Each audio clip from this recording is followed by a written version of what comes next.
Very good. Thanks, Heather. All right, so yeah, as Heather said, my name's Jeff Stone. I'm with Merit Solutions. I lead their ongoing support line of the business, supporting our AX clients.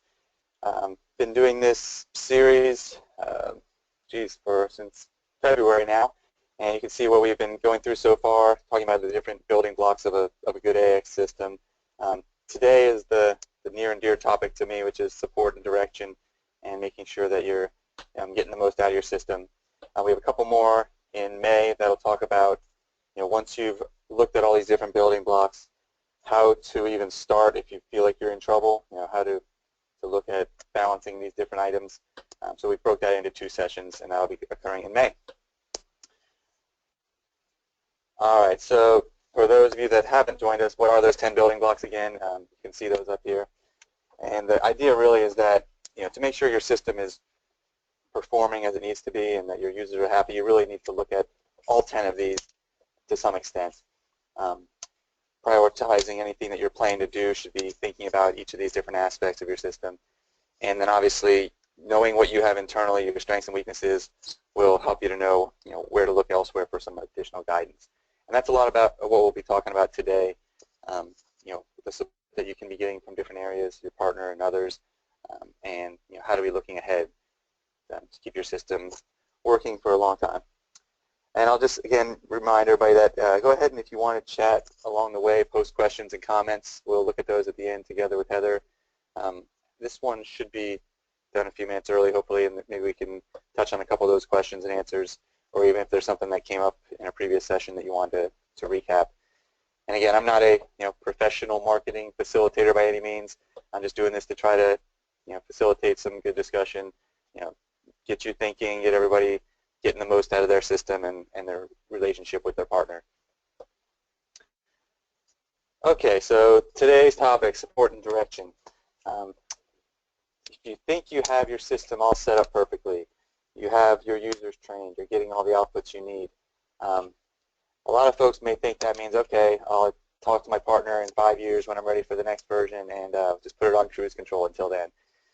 And as much as everyone would love for that to be the case, there's always something that happens, right? Your company grows, you have an acquisition, you lose a key stakeholder or your controller or somebody that really knew all the hows and whys about the system.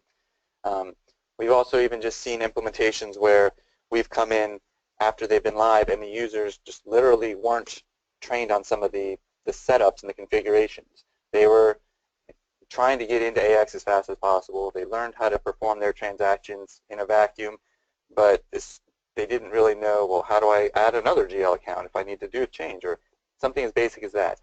So we've talked about training quite a bit in other sessions. I'm not going to go too far into that, but those are the types of overlaps which would lead you to some of these questions around what type of support do I have in place, what should I be looking for in a partner, in a internal support structure, who should I be hiring to help my team to get the most out of this system. So that's kind of what we'll talk about the rest of this session.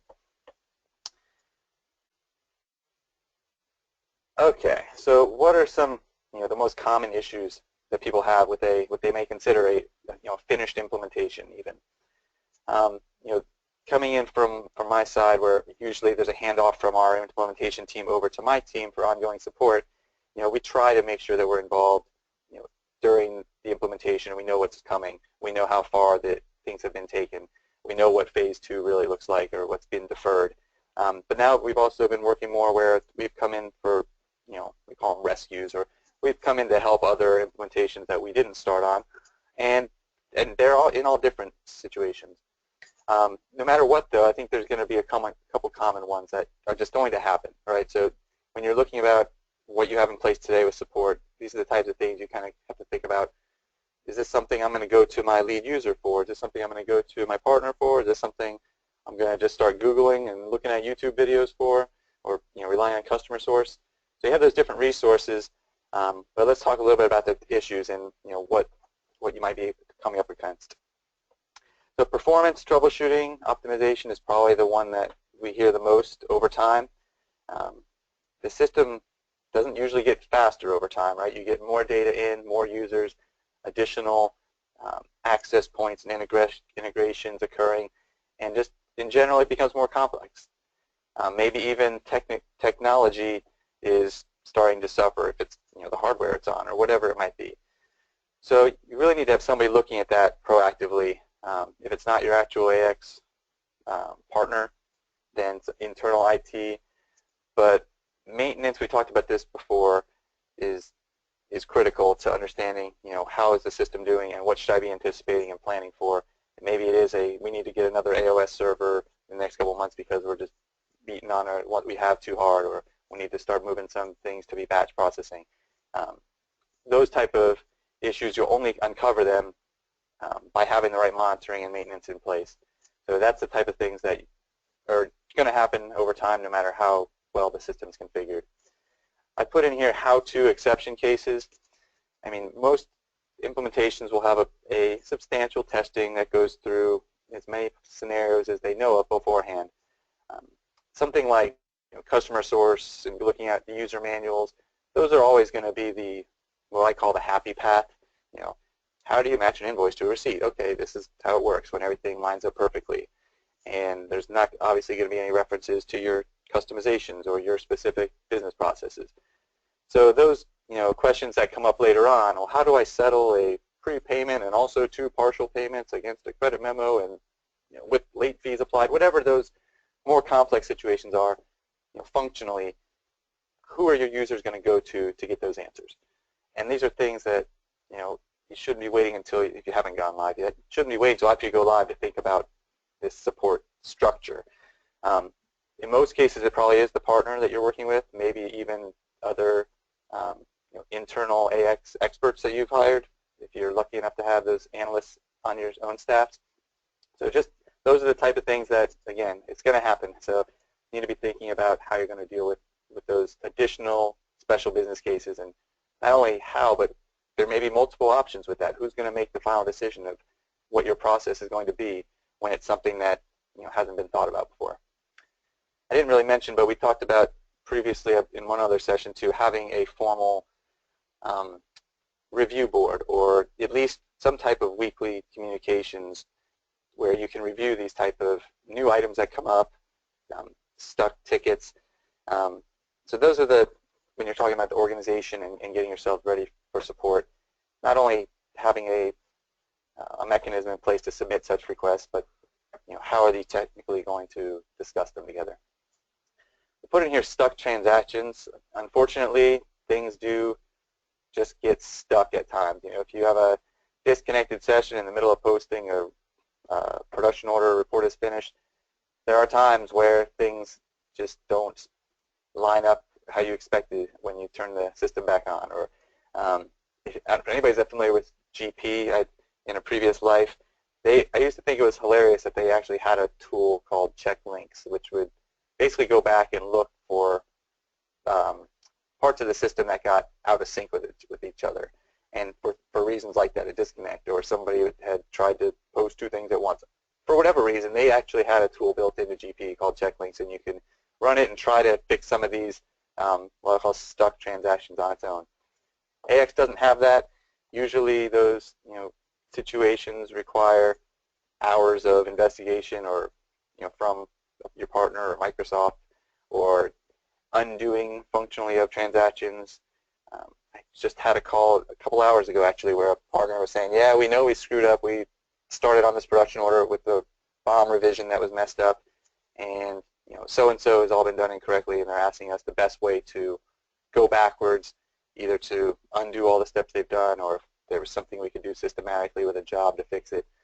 So again, having somebody that you can go to for those questions, and sometimes those technical jobs, that's going to be a big part of your support model. Security changes. AX security is not the easiest thing in the world to work with. I don't know if we have any of our clients where we have a confident on-site user that is just can make any security change that's needed. Like, hey, we need a new role that can do this, this, and this. It's a pretty, what's the word I'm looking for? There's a lot of tribal knowledge involved with knowing, which roles have which security duties and all that thing, how to get to that point. At a minimum, you need a lot of AOT admin access to poke around and try and figure it out yourself. So that's an area where oftentimes our clients are relying on us. We think that's pretty common. Or there are third-party tools out there that kind of sit on top of AX security to make it more user-friendly. But that's an area too where it is going to change over time. You're going to have growth or changes in your own departments, and the system needs to be able to adapt. The last one I put on here was audits, compliance type requests. I feel like we almost every year have at least one client that is going through an audit for the first time and is asking us for all kinds of data extracts that they have never even attempted to get before. They never thought about that when they were going through reporting needs. So there is and there's usually a pretty high urgency on those. So having somebody that can get into the data, whether it's straight through SQL or some other tool, just knowing how you're going to attack those when they come up, again, another thing you should be looking at. On that same line, some companies will require separate organization to even make their code changes or to do certain quality, not quality control, but kind of external auditing of the system. So perhaps that's where you have your partner involved or even another organization at times. All right, I think we covered the different types of resources. I think that's pretty self-explanatory. I've stressed it before in other sessions, the importance of having some lead users involved that your internal people can go to first. Obviously, your partner, you want to, one thing kind of with that partner resource is that I do encourage you to ask your partner to network you with other clients. So if you are a controller listening in right now and your partner has 10 other AX clients, they all have controllers and they're all going through the same things you are. So not everyone will be open to sharing that, but it's definitely something you can ask, see if you can start to have your own little mini user group at times with folks that are doing the same thing you are. Obviously, AXUG has the local groups and all kinds of forums like this that Heather was talking about. They do a great job. And then customer source or YouTube videos, whatever you want it's called, for the standard documentation. It's amazing that a lot of our customers don't utilize the tools that are out there. They'll call us about, well, how do I create an item group? And I'll say, have you looked at the user manual and basically the video that shows every step about that process? And they say, no, I don't know where that is. I don't know how to. So again, that's really on us as a partner to make sure that you know what resources you have available and how to understand what is standard functionality versus custom and what you can actually trust, even if the screen isn't exactly like yours because you've modified it a little bit. You should be able to know, okay, this really is the same process for us as everybody else. All right, so a few other considerations around support. I mean, this, again, becomes a pretty simple topic. Do you have someone to go to when you have issues or need advice? And it shouldn't just be something stuck, a fix, but also the how-to questions. And I put on here, what is the incident management? We talked about that a little bit before, but you want to make sure you have a strong, you're organized with these requests as they fly in, and you're prioritizing correctly. The right people are getting involved to help solve them. The skill sets are there. You have the functional help you need as well as the technical. I put scope of assistance. Really meaning is it, do you have someone that's going to assess new enhancements for you or talk about upgrades or performance optimizations, or is your support agreement strictly break fixes, or and maybe you have both, but it's different pricing for each. That's something that Merit does a little differently. We usually offer fixed annual agreements with our clients, and that would basically be unlimited time that we work with you. So it's not going to be just, hey, how do I fix this? It's going to be, well, hey, Merit team, what do you think about the AX7 upgrade path for us? Or, hey, we're struggling with performance optimization here. Or we're thinking about doing this enhancement. Is it something that's already standard? Could we configure instead? What's the estimate for this? And that's what we try to do, is build that more of a relationship where it's, all right, come to us. We want you to be learning and eventually relying on us less, but up front it's more of a partnership investment is kind of how we look at it. All right, I'm not going to go too much into that one. what is this? Okay, this is just an example of having some organization. Oh, I know, I put this in here. So you also want to know, how do you know if you're getting better with your system? And if you have the right support tools in place, you can categorize, okay, we've had 10 sales order related issues this month, or we've had a lot of issues from, Brett Flintstone is coming up and he keeps screwing things up, so maybe he needs some additional training. So that's kind of the idea, is if your partner or your own internal systems, try to categorize things and review this and analyze and see where the most needs still lie after every quarter or so. Okay, so along with actually just support, I have a problem or I have a question, what are the other things you should be thinking about as far as the direction of your system? The first thing I want to say is that you really need to be doing this in a group of a steering team that represents the business appropriately. Not folks that are in the weeds, but also not too far from reality at the top. So maybe it's your lead users or one notch up even, but what we like to do is, we have our weekly calls with clients and we're going through the issues, and that's pretty much in the weeds, I would say.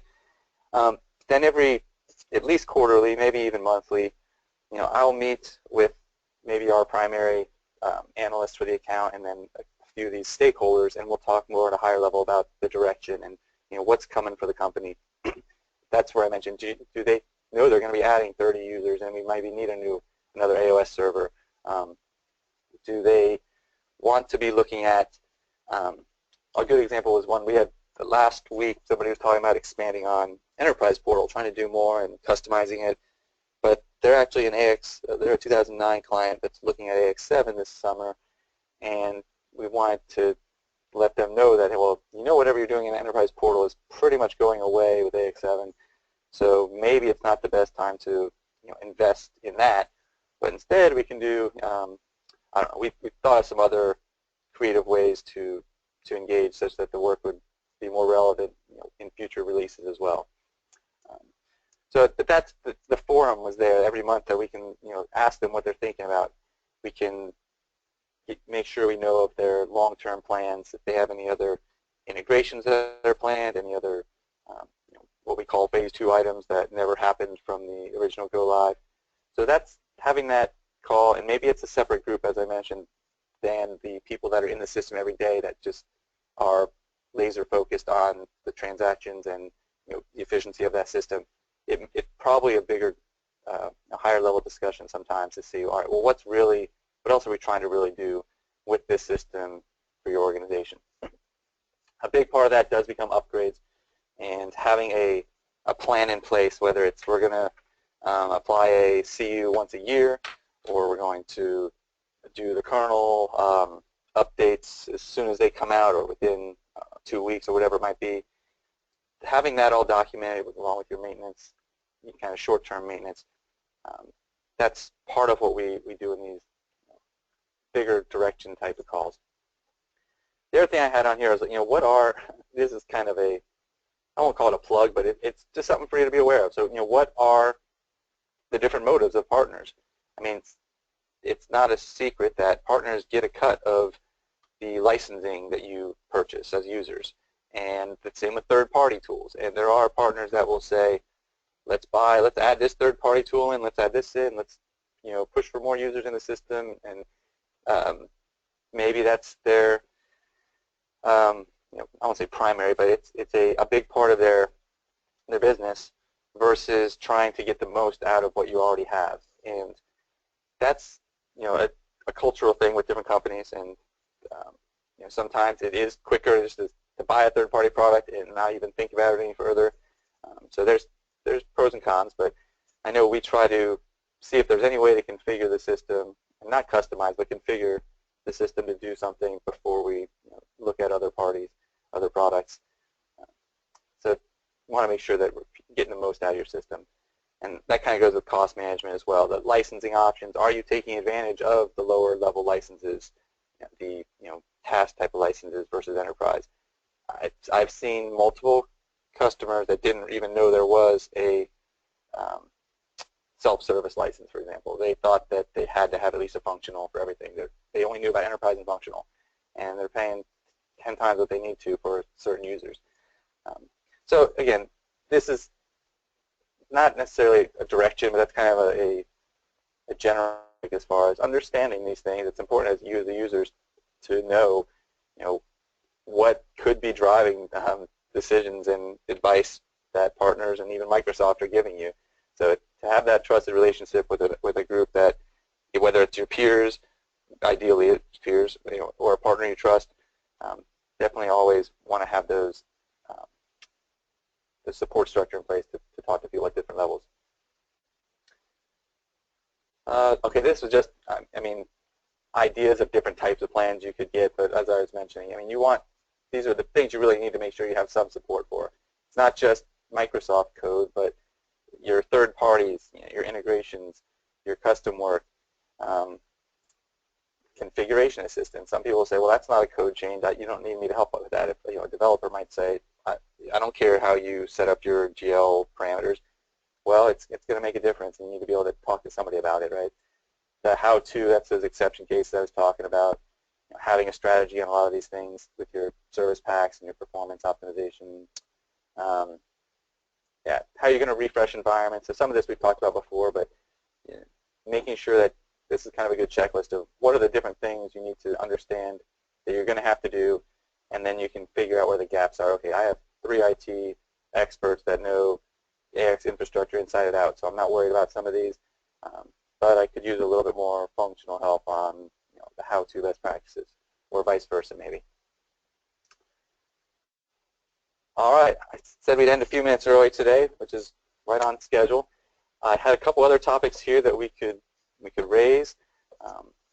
If there's anything that came up along the way, Heather, if you want, I don't know if there are any comments yet, but Sure. these were some of the things that I was curious about. If anybody wanted to throw any ideas out there of just to throw these out here, how do you keep your partners updated on those functional changes I just mentioned?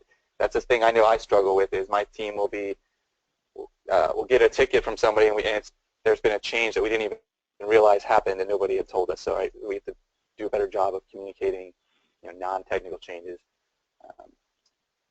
Just general thoughts about AX7 or hosted environments, if that's changing people's mindset, and frequency.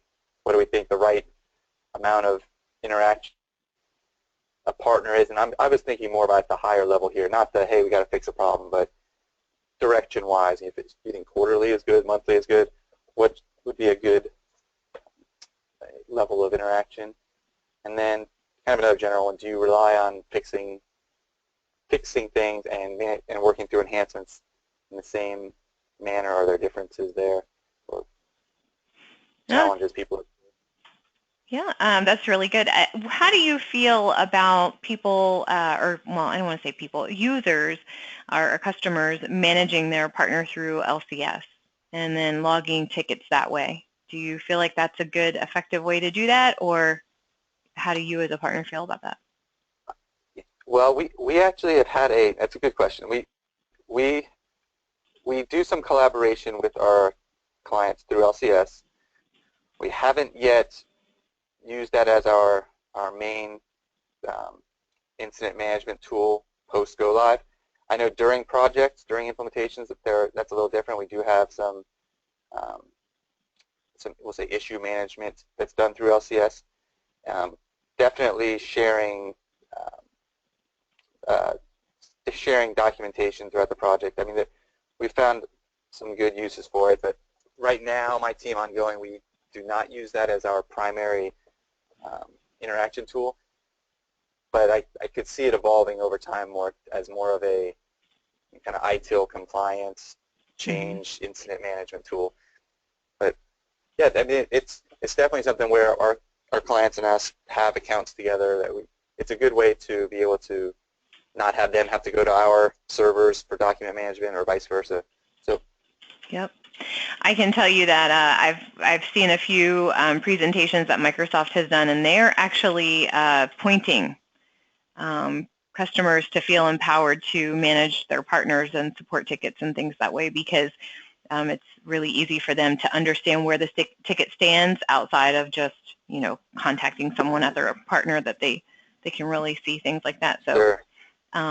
So it'll be interesting to see how that drives, the future way that customers interact with partners. I kind of look at it like it's almost eliminating the people-to-people connection. You just let a system do it for you, which can be empowering but a little sad too, right? Well, yeah, no matter what the tool, I would hope that you're still having a voice-to-voice or face-to-face discussion to review what's in there. So that might be the organizational tool, but yeah, you still want to be interacting to understand it more than just submit it and hope it gets worked on. Right, right. Yeah, good point.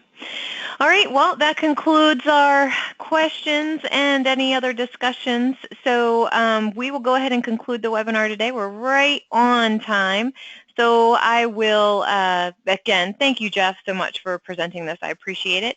And thank you for putting your contact information up. So if there's any questions that come about after you've reviewed this webinar recording, or if you shared it with someone else, feel free to reach out to Jeff directly. Thank you. And then I'll also send out the link to this recording and the deck, and you'll get it in just a little while here. So again, thanks so much, Jeff. I appreciate it. No problem, Heather. Have a good one. You too. Bye-bye.